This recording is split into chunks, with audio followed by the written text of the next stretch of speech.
All right, so we are back again to talk about various things related to your website. Of And course. of course, that's what we're here for.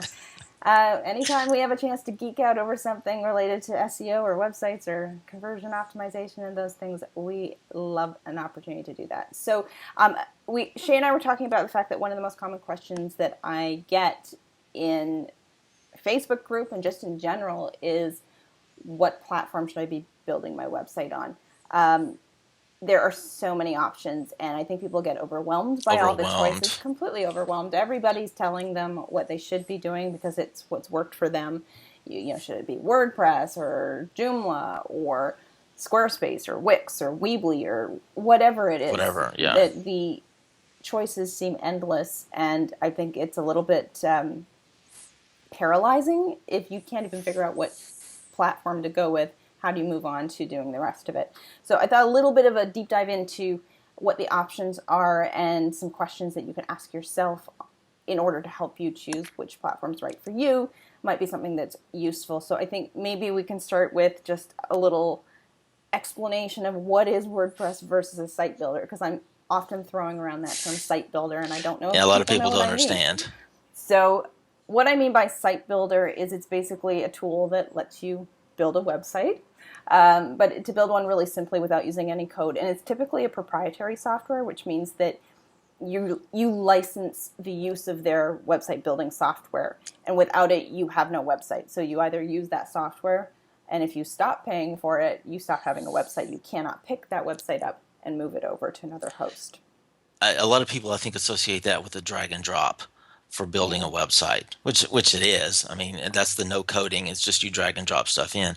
Also, where they get you is you're really paying for hosting. Yes, it's all When in it one. when it comes down to it, you're paying for the hosting, and they happen to have a tool that they created where you can build a website. And make it really It's simple. Yeah. honestly, in my opinion, the website and the website builders are the afterthought to Well, you saw that with the GoDaddy as well. I mean, GoDaddy is primarily a domaining company, and now exactly. they offer hosting, which I know is a growing Yes. service for them. They're not my personal recommendation, and I'm not getting into that today.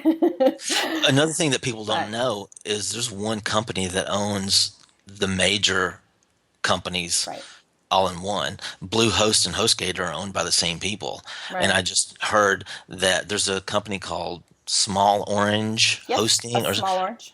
they're getting ready to be, they're being bought by those people too. Yeah, yeah. So there's all these big hosting companies are really owned by one hosting company. Yeah, but you saw it with GoDaddy as well. That they had. I don't know if they still do. I assume they do. They had a site builder tool as well. So those are what website builders are. And then WordPress. There's a difference between WordPress.com and Hmm. WordPress.org. Shay, do you want to explain the difference between those? Okay, WordPress.com is It's a the site builder. host. It's a site builder. It's honestly it's like a Wix, but Yeah. it's a WordPress version of Wix or of Weebly or whatever, because uh, you're paying for hosting is what you're paying for. It's hosting a WordPress site. You can get free themes, but you can also upload premium themes. You're limited to the plugins you can have. There's some limitations to it, but the thing is you can get a free website. Let me go back. You can get a free website on WordPress.com, but if you want a nice website, you're going to have to pay. I think you have to pay a little bit extra, because otherwise it would be like yourdomain.wordpress.com. So if you don't want it to have the wordpress.com at the end, I think you have to pay so much per year, and it'll just be your domain. There's also, if it's a free website, there's going to be advertising like at the bottom. So it's a free hosting site, but if you want it to be more like a regular WordPress site, you're going to have to pay for it. But if you're going to pay for it, go to WordPress.org. And what Do it WordPress.org yourself. is the actual free download of WordPress, the architecture, the structure, the code that Software, the WordPress open source is. software. Because Yeah. if you go to WordPress.com, what are you doing? You're paying for the hosting, like we just talked about. Yeah. But if you get your own hosting on something like HostGator or DreamHost or another one, a SiteGround, GoDaddy, SiteGround. SiteGround, that you and Go to I, SiteGround. SiteGround, that's the only one that I want to use. Or WP Engine, which is a little more Exactly, if you can expensive, afford. but those are the only two I ever recommend.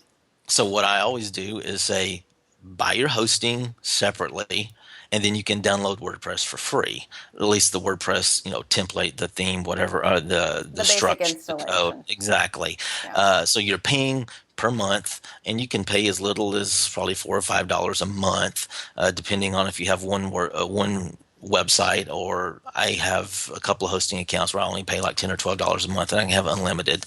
Uh, and I have two HostGator accounts, and I have a SiteGround account. Keeping in mind that this is one of those places that you do get what you pay for. And here's the thing: you have to realize the speed of the hosting company is a determining factor Yeah. of your SEO, because load page speed is a determining factor for SEO. So if you're on one of these big hosting companies, it's probably going to be slowed down. But if you get on one that's Managed WordPress like WP managed Engine, it's going to or be something like fast. that, or what happens is they'll have like HostGator. You'll have one. They'll give, when you sign up, you'll have your IP address where your website is hosted.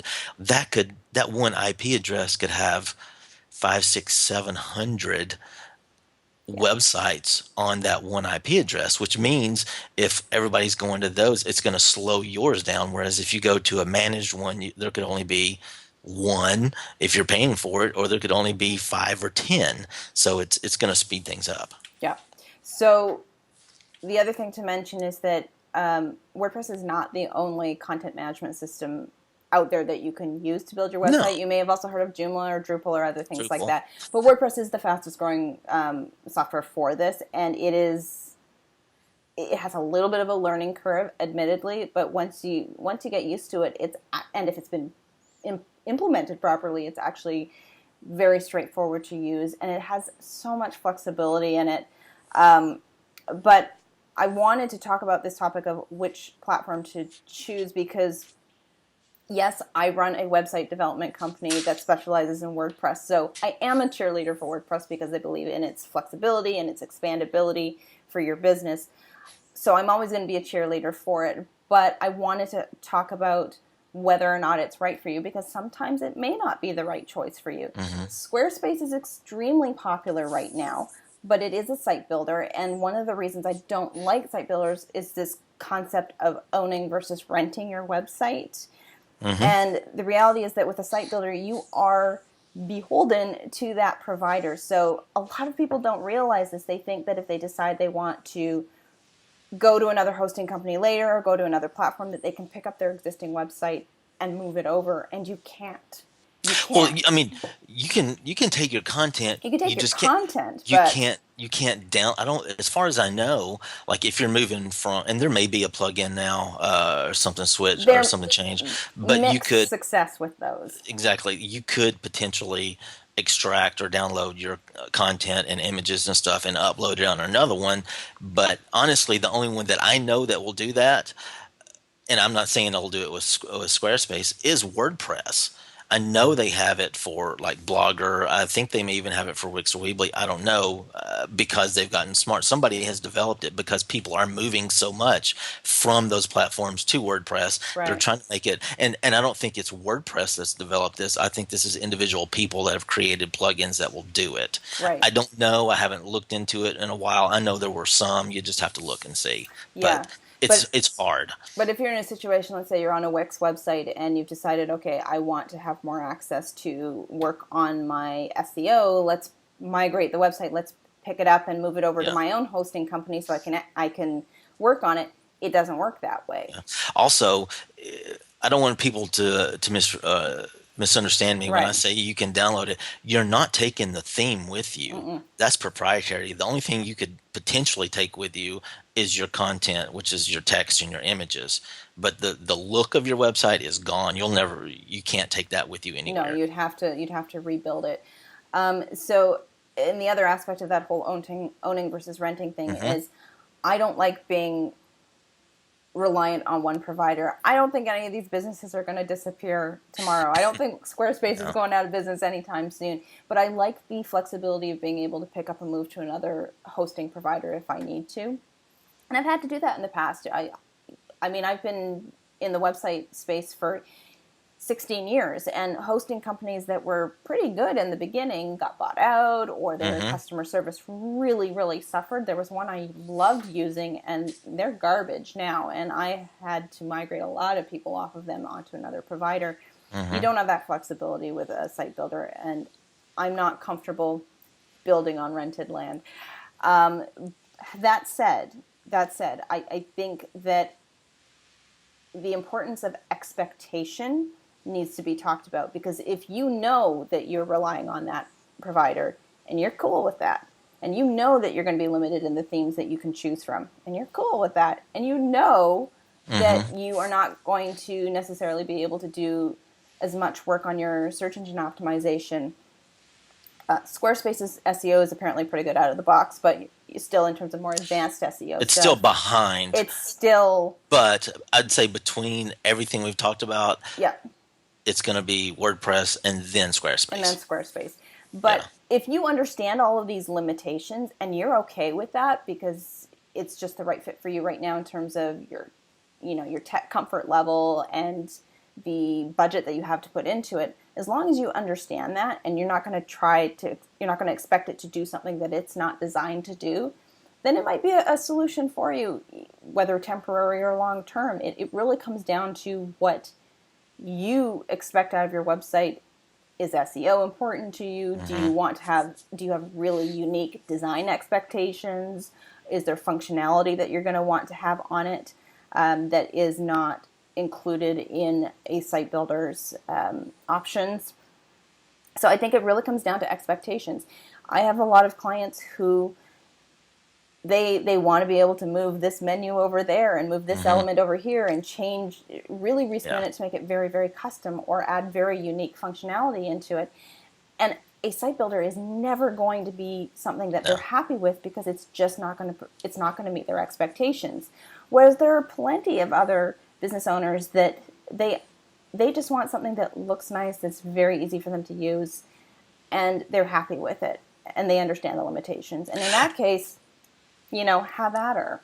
If you're just starting out and you don't know if you're going to make a career out of whatever it is, because let's face it, a lot of people in the wedding industry, this is a side job for them. They have either a full-time job and they're starting this, or, and I see this a lot, they don't have to have the income because their husband or their spouse, their wife, or whoever makes the majority of the income. So they're kind of dabbling in it.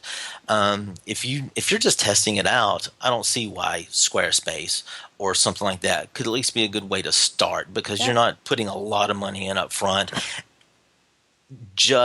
I would say I wouldn't rely too heavily on SEO.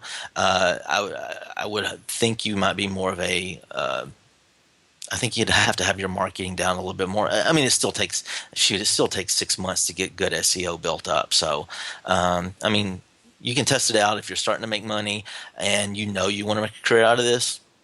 Switch over and get a professional one done. And there's other options in between as well. You don't have to go for a custom WordPress development straight out of the gate. That's a sizable investment to do that properly. It is. Premium themes, you may have heard the term premium themes. These are themes that you can, Aveda and Jupyter and things from ThemeForest and Woo Themes. These companies that provide themes that you can pay for, that is an option. You can get something like that and do some basic customization on it. And that is not going to be as big an investment. And then you've got the WordPress platform to begin with, so that if you want to customize it later, or if you want to just, be able to move your content over to a new theme, you're going to have more flexibility. So that is an option. We're not a huge fan of premium themes because they're trying to make these themes fit as they're bloated, and what that means in code. They're trying to give every possible layout for it's a Swiss all Army sorts knife. of people. Yeah, it's a Swiss Army knife. If you're, if they're providing 20 options for something and you only need 2 of them, then you've got these these other 18 that you can't see on the website, but the code it's still in the code, and that slows it down, which affects your SEO and affects your user experience too. Because if it's a slower website, I get very frustrated on a slow website. So Now, a lot of people say it's expensive to get into WordPress, and it depends on how you go about it. If, let's say you have a current website up on Weebly or Wix or Squarespace or whatever, and you want to switch over, and you have the time to learn a little bit, just a little bit, it's not a lot, and you don't want to pay anybody, thousands of dollars. I mean, you could still set up, you could buy hosting, buy it for a year. The first time you do it, you can get a discount, and you can probably get it for like 50, $60 for the whole year. So you got that expense up front. And then buy your theme, which most themes are about $60. Depending on what you get, average $50 to $100. 50, yeah. Most of the ones that I tend to get are around $60. Yeah. So let's say there's $120. And then if you want a few custom plugins, one I like to use is Visual Composer because it has the drag and drop. Now it is bloated with a little bit more code, but if you want that drag and drop feel, or to where you don't have to think you're not going to have to code, I think that's $35. So honestly, for $200, $250, you could have a good starter WordPress website. It's just you're going to have to build it and take the time to learn how to do it. And make sure that when you're choosing your theme that you do a little bit of research into whether it's a good theme or not. There are don't get a free theme. They're free for a reason. There are also a lot of themes that might look good, but if you read a little further, you'll see that they don't have a lot of documentation. So if you're doing this yourself, you're going to want to have how-to documentation to do various things. You want to make sure there's documentation. You want to make sure that if there are ratings, that it's got a high rating. You want to make sure that whoever created that theme is active in supporting it and updating it. Yes. If you see that the last update was 2 years ago, don't touch it. No. So make sure that you're choosing a good theme. Don't just choose it because you think it's pretty. You need to make sure that it's functionally as strong as possible. I do have kind of a short list that maybe I'll link to a blog post, just saying the ones that we don't recommend, but we advise they're of the premium themes. They're better ones to work with in terms of the ability to work with them. So make sure that you're not choosing a theme just because it's pretty. Make sure that it is actually going to work for you. But you can even go the approach as well of investing some time into it. Do as much as you can, and then those areas that you can't do, then bring in a developer. I completely agree. We're working with somebody right now, a planner, who did the lion's share. She did 95% of the work, and there are just little things that she can't figure out how to do, so we're going to go in and do those for her, and I think the total bill is going to be like $250, whereas if we had done that for her from the scratch, it would have been substantially more. So that is an option, but it's going to take either, when they talk about WordPress being an investment, I think it's not just necessarily an investment of money. It may be just an investment of time, but it's going to be an investment. Here's the thing I learned the hard way. Because when I first started, I had to go in and learn WordPress because somebody had built it. It crashed. They did something on a plugin update, and it crashed the site. It was a conflict. So I had to figure that out. What I'm getting at is I went in and I learned how to do the WordPress first, which was great, but I didn't understand SEO at the time and site architecture. And how to lay out the site specifically for SEO reasons. So if you're going to do this, look at it from an SEO standpoint also, and how you want to lay it out. And I can't get, I don't know how to explain it much more than that. I think I'm going to wrap it up with this then. WordPress is what I always champion, but it may not be the right option for you at this stage in your business. I think at the end of the day, don't choose a website platform just because it's the easiest or the cheapest route. No. Think about your immediate needs versus your long-term needs. You need to ask yourself what your comfort level is with technology, who's going to be making the updates on your website. If you're terrified of tech and you're not prepared to have pay somebody else to do those updates for you, then you need to determine if WordPress is the right platform for you. You need to look at your budget, your design expectations, what your expectations are around the functionality, and then also ask yourself if you're prepared to start over. If you decide that you want to go with a site builder for now because it's the right fit for you, and then in 2 years' time you think you're going to want to invest and have a website built for you, just make sure that you're prepared to start over, because you're not going to be able to pick it up and move it. Two things. I say don't get overwhelmed when you're doing it. I learned that the hard way. And the thing I'm slowly embracing, and you and I have talked about this, is minimum viable product. Yes. What's the minimum you can create that gets your point across and functions the way you want it to do? So do the minimum. Think viable, about it in phases. You don't have to have every bell and whistle. Think about, what is your must-have list versus the things you might like to have down the road, and then just make sure that it's solid, that it's connecting with your audience. And obviously, I've got lots of free trainings and things available to help you make sure whatever platform you're using, that the content is. Here's what I want to know. If there's a comment section below this, which I'm assuming there probably will be at some point, I want to know what it is you don't like about WordPress, what scares you about WordPress, and what is it you like about your site builders that you're currently on, if it's Weebly or Wix or Squarespace. What is it that you like about those that you wouldn't want to switch to go to something like WordPress? Yeah, no, that would be very interesting to find out. So we'll wrap this one up there, and tell us what you think about, tell us what platform you're using, what you like about it, what you don't like about it, and we'll see you in the comment section. See ya. See ya.